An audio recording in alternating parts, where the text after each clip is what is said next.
Hello friends, welcome to my YouTube channel accountancy with Sanjeev Sinha sir. तो friends, आज मैं आप लोगों को 12th के इकोनॉमिक्स का एक इंपॉर्टेंट क्वेश्चन बताने वाला हूं, जो कि है difference between commercial bank and central central bank. जैसा कि आप जानते हो कि हमारे देश के सेंट्रल बैंक का नाम रिजर्व बैंक ऑफ इंडिया है। और हमारे देश में बहुत सारे कमर्शियल बैंक हैं, जैसे state bank of India, Punjab national bank of India, और भी बहुत सारे प्राइवेट सेक्टर के भी बैंक हैं। तो इन दोनों बैंकों में अंतर क्या होता है? दैट मीन्स कि व्यापारिक बैंक और केंद्रीय बैंक में क्या अंतर होता है? तो पहला अंतर है बैंकिंग व्यवस्था में स्थान। तो देखिए, जो केंद्रीय बैंक है उसका तो सर्वोच्च स्थान होता है, एपेक्स होते हैं।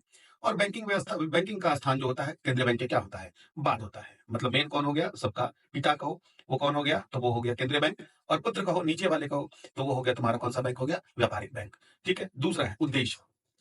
तो केंद्रीय बैंक का उद्देश्य लाभ कमाना नहीं होता है, बल्कि समाज में मौद्रिक नीति को स्थापित करना है ना, देश में मुद्रा के संचालन को सुव्यवस्थित करना। जबकि व्यापारिक बैंकों का उद्देश्य जो होता है वो लाभ कमाने का होता है। तीसरा है संख्या।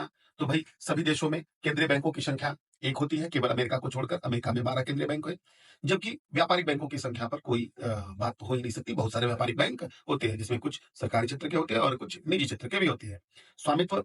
तो भैया बैंक में केंद्रीय बैंक का स्वामित्व केंद्र सरकार के पास होता है।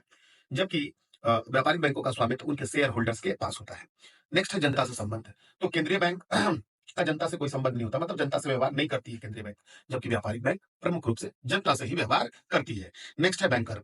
तो केंद्रीय बैंक सरकार का बैंकर होता है, मतलब सरकार को अपना अकाउंट खोलना है तो वो अकाउंट कहाँ खोलती है? सरकारी अकाउंट अधिकतर रिजर्व बैंक ऑफ इंडिया में होते हैं। हालांकि अब मैं आपको बता दूं कि जहां रिजर्व बैंक ऑफ इंडिया नहीं होते हैं, वहां पे स्टेट बैंक काम करती है। खैर, लेकिन हम लोगों का जो व्यापारिक बैंक है वो किसका बैंकर है? तो वो बैंकर जनता का बैंकर है।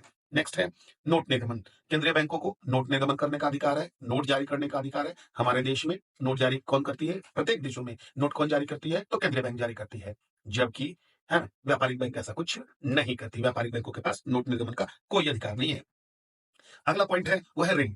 तो केंद्रीय बैंक किसको देती है ऋण? व्यापारिक बैंकों को ऋण देती है। यानी कि व्यापारिक बैंकों को जो कर्जों की आवश्यकता होती है, लोन की आवश्यकता होती है, तो वो किसके पास दौड़े जाते हैं? तो वो जाते हैं केंद्रीय बैंक के पास। जबकि व्यापारिक बैंक जनता को लोन देती है, यानी जनता को लोन की आवश्यकता होती है, तो वो किसके पास चला जाता है? जनता किसके पास जाती है? तो व्यापारिक बैंकों के पास जाती है ना। उसके बाद प्रतियोगिता, कंपटीशन। तो केंद्रीय बैंक का किसी से कोई प्रतियोगिता नहीं है, क्योंकि एक ही केंद्रीय बैंक है तो किससे प्रतियोगिता होगा? लेकिन व्यापारिक बैंकों का अन्य बैंकों से, अन्य व्यापारिक बैंकों से क्या होता है? प्रतियोगिता होता है। तो ये कुछ डिफरेंस मैंने बताया, बहुत ही अच्छा डिफरेंस है। इसको अच्छा से सुन लें, और लगभग 4 नंबर में ये क्वेश्चन आने वाला है। तो अच्छा से इसको सुनें, समझें और मेरे साथ इसी प्रकार से बने रहें। और मेरे चैनल को अगर आप लोगों ने अभी तक सब्सक्राइब नहीं किया है तो कर लें और बेल आइकन प्रेस कर लें। Thank you.